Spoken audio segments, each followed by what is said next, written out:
Aujourd'hui, nous allons voir les mutations et leurs conséquences.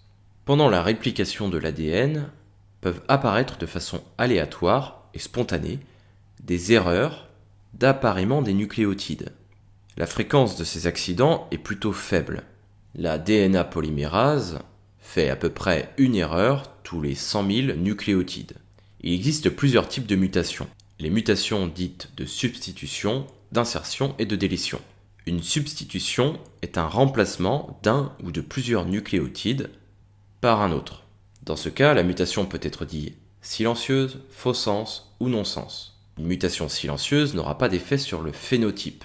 Une mutation faux sens, en revanche, aura pour conséquence une modification de la protéine produite. Cela peut la rendre non fonctionnelle. Enfin, une mutation non-sens ne fonctionne pas, c'est-à-dire que la protéine ne sera pas produite. Ou bien elle sera incomplète, mais dans tous les cas, elle ne pourra pas fonctionner.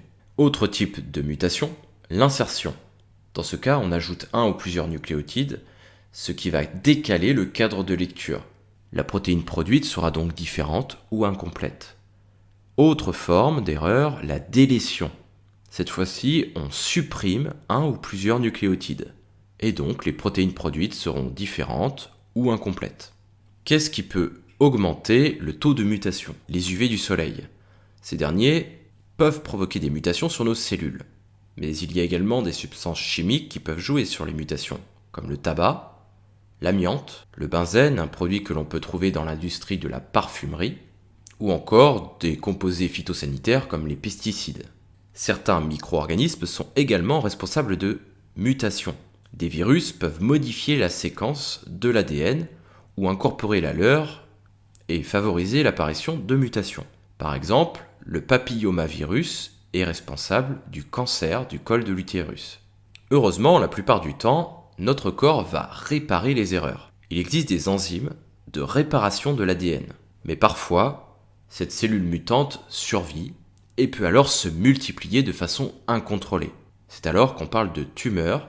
Et si ces tumeurs se propagent dans tout l'organisme, on parle alors de cancer. Mais les mutations ne sont pas forcément toujours négatives, elles peuvent être également un avantage. C'est-à-dire qu'une nouvelle mutation peut permettre de créer un nouveau caractère qui pourrait être intéressant pour survivre dans son environnement. Si la mutation a lieu sur une cellule somatique, c'est-à-dire une cellule de l'ensemble du corps, la mutation n'est pas très intéressante. En revanche, si elle a lieu dans une cellule germinale, c'est-à-dire une cellule reproductrice, un ovule ou un spermatozoïde, cette mutation peut alors être transmise à la descendance, devenant ainsi héréditaire. En effet, l'enfant possédera cette mutation dans l'ensemble des cellules de son organisme. C'est dans ce cas que les mutations sont intéressantes, puisqu'elles peuvent être une source de variations génétiques et donc permettent d'augmenter la biodiversité sur Terre.